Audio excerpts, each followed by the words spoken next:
de media hora, una cosa así. ¿Qué es lo que vamos a hacer? Sí, vamos a incorporar esta materia en la prueba. Es súper corta y es una pregunta más que nada subjetiva. Pero la vamos a incorporar en la vamos a incorporar en la prueba. Y vamos a reemplazar. Y vamos a reemplazar la clase de hoy día. Yo la voy a tirar para la segunda, esta de hoy día para la primera cátedra, y la clase que no vamos a hacer iría en la segunda cátedra. ¿Ya? Para que así puedan terminar un poquito antes. Ya. Esta clase... Profesora, sí. ¿La cátedra va a ser la próxima semana? Sí, la cátedra es la próxima semana. ¿Próxima semana? Sí, en realidad la primera, la segunda, la tercera y la quinta. Y esta que sería la quinta. ¿Ya? Ya, entonces... disculpe, la presentación de esta ya la subió? No sé si la tengo para ustedes, parece que todavía no la subo, pero la puedo subir dentro de estos días. ¿Ya? Entonces vamos a empezar. Buenos días a todos. Ya. Esta clase tiene como objetivo mostrarle a ustedes que la fauna silvestre a nivel mundial está legislada o está protegida. Y esta protección se da a partir de diversos acuerdos internacionales, que son todas estas convenciones que por lo general cada ciertos años van todas las autoridades de los distintos gobiernos a reunirse y hacen acuerdos.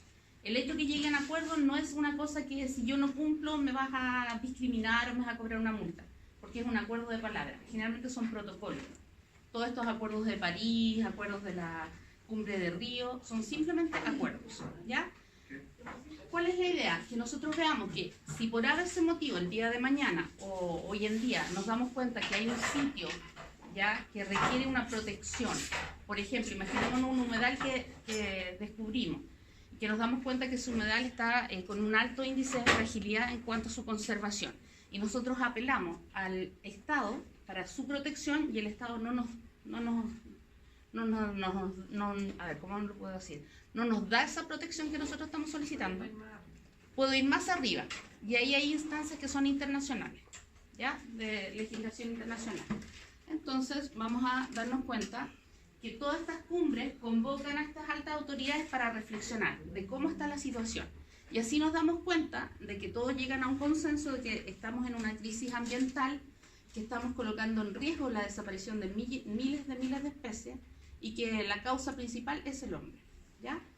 Sin embargo, hay países que nos damos cuenta que a pesar de todo esto, dicen desconocer todo lo que está sucediendo, ¿ya? Y anoche, no sé si vieron las noticias, se inició Estados Unidos, Inglaterra y me falta un país. Y Francia bombardeando Siria. Entonces empezamos ya el tema bien complejo. Noticias de última hora, para que sepan.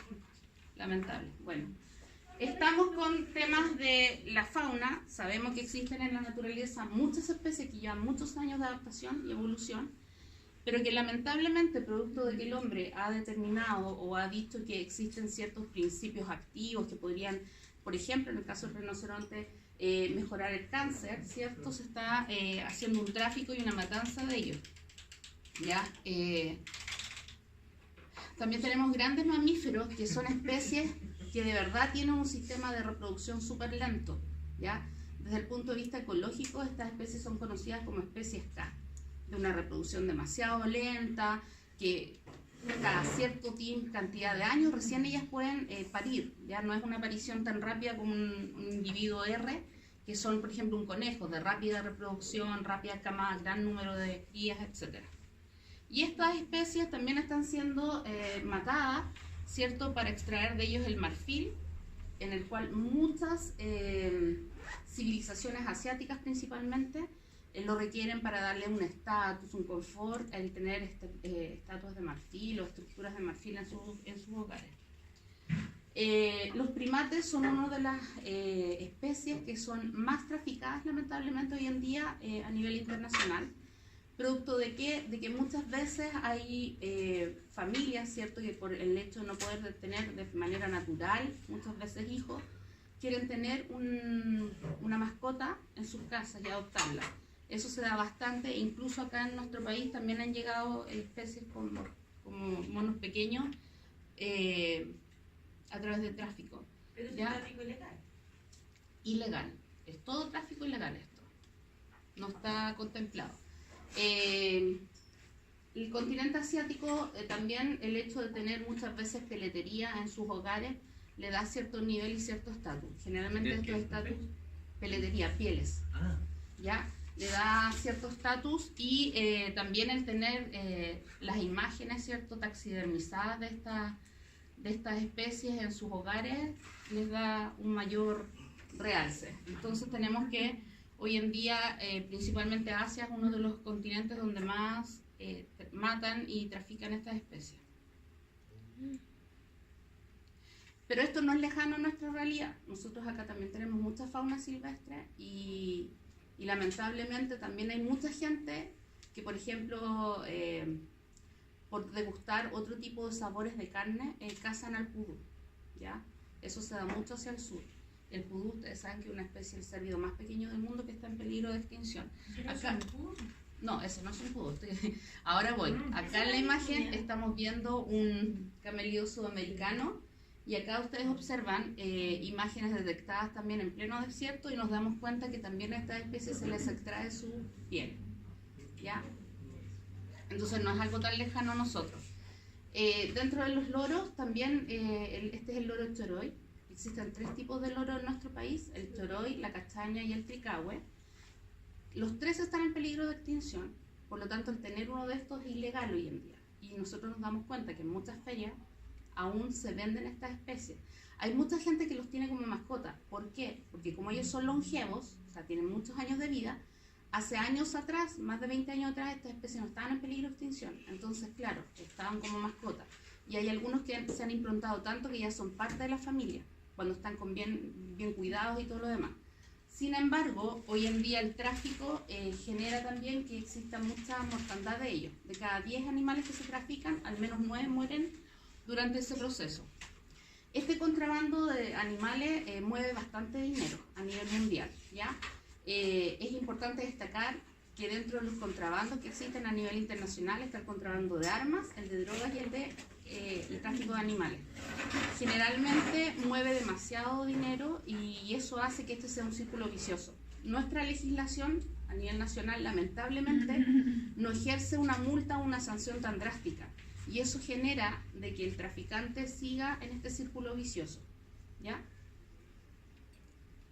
Respecto a las convenciones que estábamos conversando hace un rato atrás, la primera convención se creó en el año 1940, cuando algunos gobernantes del planeta, ¿cierto?, se dieron cuenta de que era necesario proteger el ecosistema, proteger a las especies, proteger todo lo que conllevaba áreas geográficas, de naturaleza muy importantes. Y este convenio se llamó también Convenio de Washington. Y miren la importancia. 27 años después, Chile se suma a este tipo de convenio. Siempre vamos como un poquito más atrás, pero igual le estamos siendo parte de, ¿ya? Hay otra convención en la cual Chile se adhiere en el año 1981, que es la Convención Ramsar. No sé si habían escuchado esa sigla, que es la convención que está protegiendo todo lo que son las zonas de humedales. Entonces, por ejemplo, si yo tengo un humedal que aquí no me lo protegen, yo podría, a través del aspecto jurídico, apelar, ¿cierto?, a Ramsar para que ellos, a través de toda su legislación internacional y acuerdos y protocolos, puedan protegernos este humedal, ¿ya? En el caso de nuestro país, existen más de 80 humedales en Chile y el Ministerio de Medio Ambiente hace poquito editó, ¿cierto?, sacó un libro que es Sitios Ramsar de Chile. Este libro, si ustedes lo quieren descargar, está gratis en internet, ¿ya? Y se descarga de la página del Ministerio de Medio Ambiente. La página del Ministerio de Medio Ambiente es súper buena porque tiene una ecobiblioteca y ahí ustedes pueden ingresar y buscar distintas líneas temáticas que les interese, y hay libros de patrimonio, de especies, etc. Tenemos la otra convención, que es la Convención de Diversidad Biológica. No sé si habían escuchado ese término.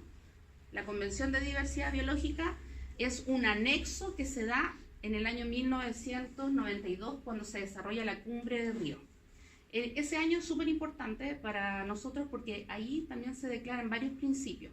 Y uno de esos es esta famosa Convención de Diversidad Biológica, donde los gobernantes llegaron en esa reunión al acuerdo de que era necesario proteger 3 aspectos: los ecosistemas, que es como lo más macro, las especies y la genética. ¿Y por qué es tan importante? Porque eso permite a que los estados del hemisferio norte, que son, obviamente nosotros la otra vez vimos que todo lo que está sobre la línea del Ecuador hacia el norte generalmente son los países más desarrollados, los que tienen más inversión, más dinero. Y este acuerdo obliga a los países del norte a apoyar a los países del sur en cuanto a lo que es la protección, estudios e investigaciones de la diversidad biológica. Por eso nos damos cuenta que en nuestro país, de un tiempo, más o menos en la década de los 90, empiezan a llegar muchos investigadores desde Europa, Inglaterra, Francia, a nuestro país a estudiar las especies. Y si ustedes empiezan a investigar, se van a dar cuenta que siempre detrás de una gran investigación en el ámbito de biodiversidad hay un respaldo desde el aspecto económico de algún país del norte, ¿ya? Hoy en día nuestro país está yo creo que vamos bien encaminados, está dentro del proyecto de crear el Ministerio del Servicio de Biodiversidad, y eso es como lo más ideal, porque ahí tendríamos a todos los servicios, tanto servicio agrícola, Serna Pesca, todo lo que está relacionado a la biodiversidad en un solo ministerio, y no sería un ente aislado, de que cada uno evalúa hoy en día de manera independiente, que es un sistema que alarga todos los procesos burocráticos, ¿ya?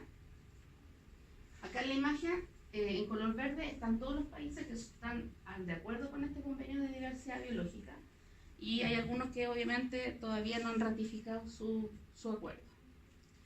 Otra convención es la Convención para Especies Migratorias Silvestres, ¿ya? Esta convención, este acuerdo, protege a ¿quiénes? A todas las especies que son migratorias. Cuando yo hablo de migratorias, no solo me refiero a las aves migratorias, las tortugas marinas, por ejemplo, que migran, todo lo que son especies vía terrestre, o sea, abordamos los tres ecosistemas, el aéreo, el marino y el terrestre. Toda especie que venga en proceso de migración también está protegida. Los videos los vamos a ver después. Voy a hablar como la parte teórica primero. CITES es otra convención. Esta está principalmente abocada a la convención que resguarda y vela por el tráfico o traslado de especies silvestres. Nuestro país se adhiere aproximadamente en el año 1975 y esta convención tiene como finalidad principal vigilar bien en los pasos fronterizos de cada país qué especies están entrando y qué especies están saliendo. Por lo tanto, este CITES está muy ligado a los pasos de aduana. Nosotros como país nos involucramos recién en el año 1975. Ahí Chile se adhiere a este convenio CITES. Todos los países que están en color verde están dentro de este convenio, por lo tanto es la gran mayoría, ¿ya? ¿Cómo trabaja el CITES? El CITES, como les comentaba yo, a nivel global, generalmente está vigilando la entrada o salida de especies de un país. Los que importan, o sea, de dónde sacan más animales para la exportación, son principalmente de América del Sur, América Central, África y Asia. Esos son los continentes donde más se extraen animales de fauna silvestre, de contrabando, los sacan de esos territorios, para llevarlos principalmente a países de América del Norte, Europa y Asia, que son los que obviamente están demandando estos animales. Esos son estudios que ha desarrollado esta convención. Esta convención, como para orientarlos un poquito, o este convenio CITES, tiene un apéndice que está también online, y ustedes pueden ingresar a la página de CITES y pueden encontrar los catálogos en base a categoría. En el apéndice 1 se especifica toda aquella especie que está en peligro de extinción extrema, es decir, cada país declara cuáles son sus principales especies y las categoriza en este nivel. En el caso nuestro, por ejemplo, para la fauna, tenemos la araucaria, el alerce y el ciprés. Y en el aspecto de fauna, son bastantes, voy a mencionar algunos: la chinchilla, el chungungo, el huillín, la taruca, el huemul, el pudú. Es decir, Chile declaró que estas especies están en categoría 1, que están en extremo peligro de extinción. En el caso de más fauna, tenemos todas las tortugas, la tortuga verde, la laúd, la olivácea, la boba, la tortuga carey, distintos tipos de ejemplares de ballenas, ¿cierto? El cachalote. Por eso que hace unos cuantos años atrás, en el periodo de la presidenta Bachelet, hubo un acuerdo donde Chile también adhiere a la protección de toda la fauna marina. ¿Pero eso solamente en Chile? Estos son para nuestro país, porque el catálogo es demasiado inmenso. O sea, por eso les digo, yo estoy hablando de nuestra fauna, ¿ya? ¿Esos son los que pasan por aquí? Estos son, a ver, ¿O los que están aquí? imaginémonos que a todos nosotros nos dicen ya, ustedes yo los necesito como médicos veterinarios para que trabajen para CITES, ¿ya? Entonces, ¿qué quiere decir eso? Que cada uno de ustedes va a tener que estar en los pasos fronterizos, ya sea en aeropuertos, en zonas de cordillera, etcétera, o en el área marítima. Y tú tienes que velar porque ninguna de estas especies las estén sacando de nuestro país. Entonces, si por ejemplo viene una persona con un pudú chiquitito, no sé, estoy haciendo un ejemplo bien ridículo, pero tú le dices que no puedes sacarlo porque está dentro del convenio CITES en el apéndice 1, lo que indica que esa especie, tu país la declaró como prioridad, es decir, como especie en peligro de extinción. Y tú le quitas ese ejemplar. ¿Ya? Es solamente lo que yo estoy hablando es categoría para nuestro país. También puede ser que exista, que tú estés en el aeropuerto y viene alguien de fuera y trae un ejemplar que del país de origen de él fue categorizado número 1. Tú no lo puedes dejar entrar. Porque quiere decir que esa persona trae ese ejemplar para venderlo y lo está traficando. ¿Se entiende? En el caso de las aves, el cóndor, el ñandú, el halcón peregrino, el zarapito borreal, el pingüino de Humboldt. Ahí hay algunos ejemplos. Una consulta, y en ese caso, ¿qué es lo que se hace? En ese caso, Además de revisar a la sí, especie. voy a ir más adelante lo explico. ¿Ya? Ahí hay unos ejemplares entonces, categoría 1, chinchilla, ¿cierto?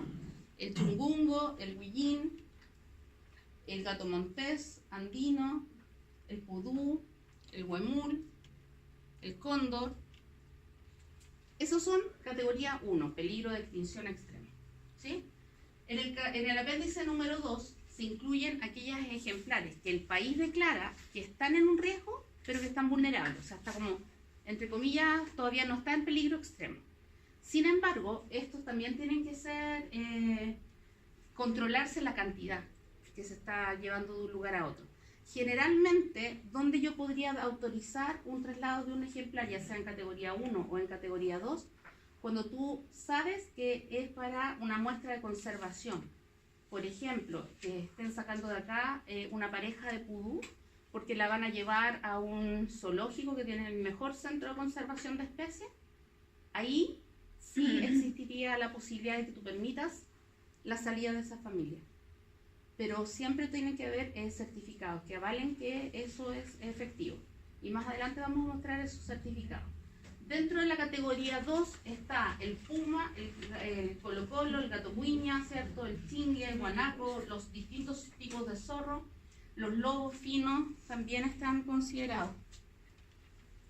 Ahí tenemos el puma, ¿cierto? El zorro pulpeo, entre otros. Y de las aves tenemos una gran cantidad, también los flamencos, cines de cuello negro, todos los loros que les comenté yo, el picaflor, las lechuzas, algunos búhos, el chuncho, entre otros. ¿Cómo diferencio un choroy, por ejemplo, de un tricahue?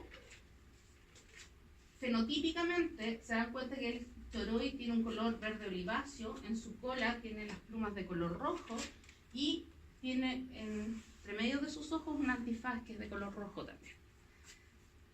La castaña, que no la tengo acá, es similar, pero la única diferencia es que el loro choroy es como más estilado, o sea, más delgadito, y tiene un pico muy alto, muy largo, que llega, sobrepasa principalmente la zona de su cuello.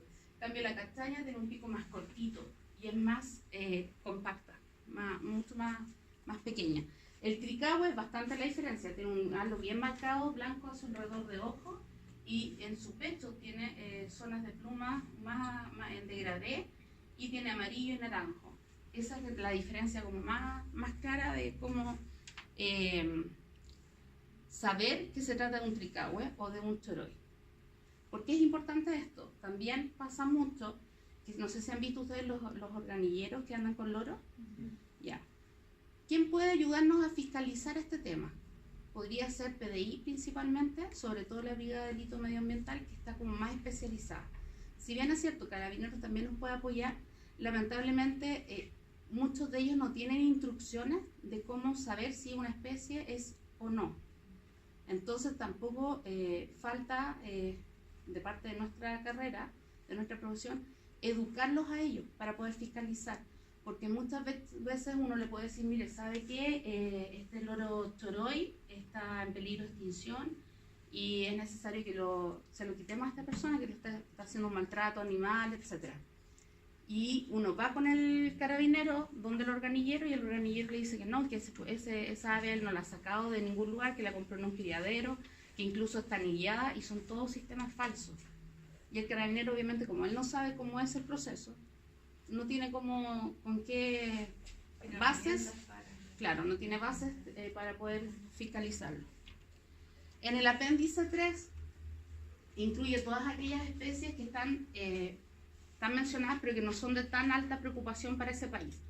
Por lo tanto, sí se puede trasladar esa categoría de especies, pero en base a ciertas cantidades.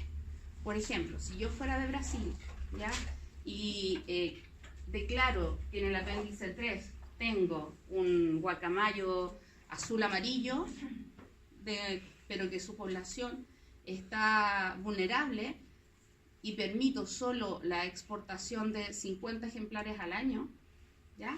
Y viene alguien de Chile a Brasil y quiere comprar 60 y quiere llevar 60, no puede, porque hay ciertos niveles de control, ¿ya? Lo que tú me preguntabas, ¿quién representa a CITES acá y cómo es el proceso de control? Para que CITES tenga un buen funcionamiento, requiere que cada país tenga un representante de las autoridades administrativas del país. En este caso, SAC tiene un representante de CITES, CONAF tiene un representante de CITES, Senapesca, la Dirección de Medio Ambiente, cada uno de ellos tiene un representante. Entonces, cuando hay estos casos, o cuando se sabe que algún zoológico chileno va a exportar o importar un ejemplar, tiene que trabajar con todos ellos de la mano.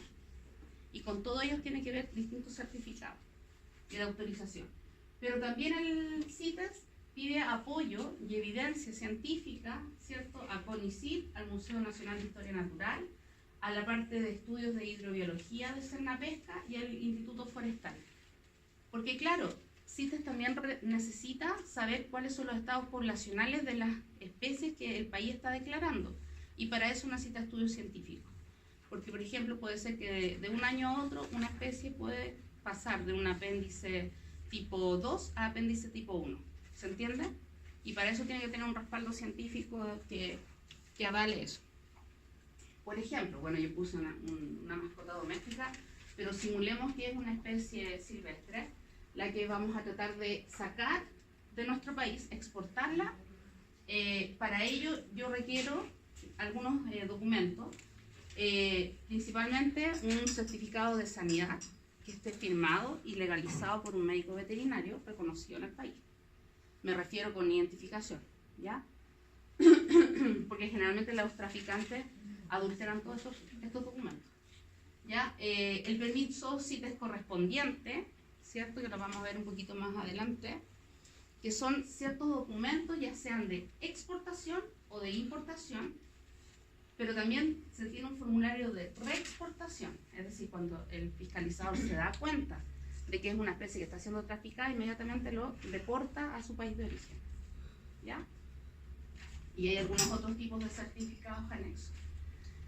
Los únicos que pueden trabajar este CITES son los zoológicos, lo que yo les comentaba, que hacen intercambios entre ellos de muestras, ¿ya? Y también se extraen algunos ejemplares para que se genere conservación ex situ en algunos zoológicos que tienen metodología adaptada para poder hacer transferencia de gametos, etc. ¿Ya? Ahí está el otro tipo de certificado. Este certificado es el único que te permite sacar o introducir uno de estos ejemplares a un país. Donde en los pasos de aduana, vía terrestre, marítima, ¿cierto?, se revisa bien y como resumen, apéndice 1 está totalmente prohibido. O sea, yo no podría, como yo Viviana, llevarme un pudú a otro país, ¿ya? En el apéndice 2 está permitida alguna especie, pero bajo ciertos niveles de control. Lo mismo que en el apéndice número 3. No sé si queda claro o tienen dudas. no es tan complejo. En Chile existen tráficos, sí, ¿de qué? Principalmente tortugas de tierra, los loros, culebras también, se están trayendo muchas arañas pollitos para llevar a Europa. Con mascotas. ¿Sí? Sí, pues, pero es que hay gente que es fanática de la parte arácnida, ¿ya? Y los primates, en nuestro país también se han requisado demasiados primates que los utilizan como hijos, por así decirlo, ¿ya? Entonces la idea es que lamentablemente este tráfico genera alteraciones, tanto físicas en los animales, fracturas de pico, de huesos, etcétera, como trastornos de tipo psicológico, ¿ya? Psicológico porque obviamente son sometidos a aberraciones, porque en el traslado de ellos, muchos de ellos son, como les digo, mueren, o sea, de cada 10, 9 mueren. Ya hay mucha gente que lamentablemente también les hace sufrir este calvario en base al deporte o a trofeos. Muchos de ellos, sus madres las matan para poder quitarle las crías, ¿ya? Y poder traficarlas. Muchos de ellos sufren, obviamente, lo que yo les decía, por el impacto del tráfico.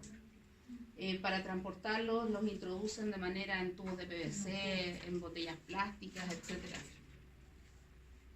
Y tienen algunas imágenes del contrabando. Hay un decomiso de loros africanos que estuvieron bien de moda y están todavía, pero están... Ese no es el negro Piñera, por si acaso, son traficantes de papagayos. Los felinos, principalmente estos felinos que son de la zona amazónica o de Perú, de selvas por ahí, muchas veces los están traficando a nuestro país haciéndolos pasar como gatitos domésticos en las aduanas.